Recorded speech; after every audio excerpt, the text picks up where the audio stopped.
Melati kuntum tumbuh melata, sayang merbah di pohon cemara. Assalamualaikum mulanya kata, saya sembah pembuka bicara.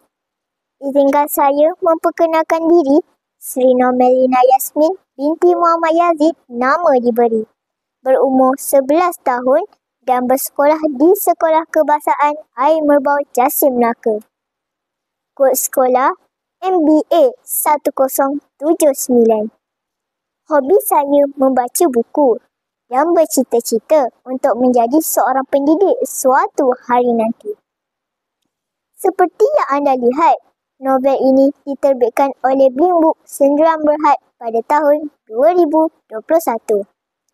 Penulisnya ialah Haziq Rizwan dan Aiman Sarah yang popular dalam kalangan penggemar buku terbitan Blink Book. Novel ini mengandungi 116 halaman dan sisipan mengandungi 10 bab. Dalam video ini, saya berasa sangat teruja untuk berkongsikan dengan anda sebuah novel yang berjudul Si Soleha Perfect A. Nik Jannah iaitu watak utama dalam novel ini merupakan pelajar yang baru berpindah ke Mahat Tahfiz Integrasi Ashifa. Dek kerana pribadinya yang mulia, tutur kata, santun berbicara dan penampilan yang sopan bak muslimah sejati lagaknya itu membuatkan namanya sentiasa meniti di bibir pelajar perempuan di situ yang menjadikannya idola contoh tauladan remaja.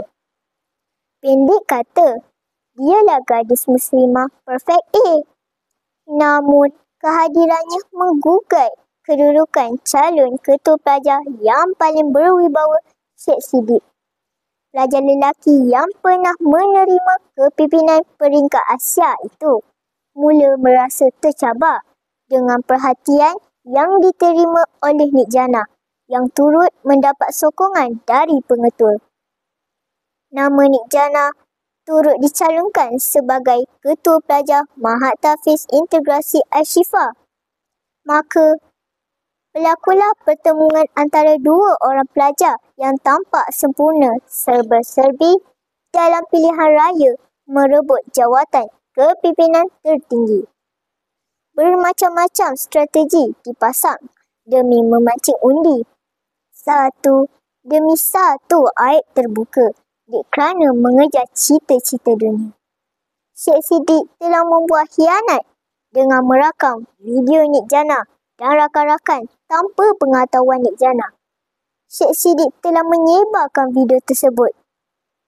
Nik Jannah berasa hairan kerana program anjuran itu tertutup untuk golongan perempuan sahaja.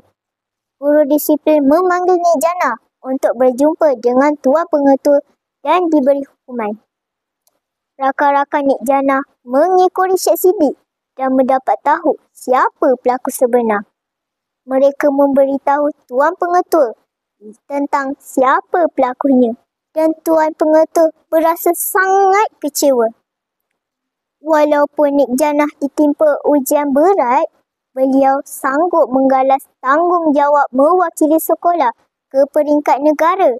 Beliau turut melakar kejayaan dinobatkan sebagai johan pertandingan tilawah dan hafazan dengan menewaskan hampir 50 peserta.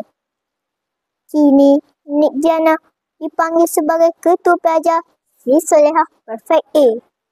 Sempurna lagi seimbang dalam akademik dan agama yang dicontoh terbaik buat semua.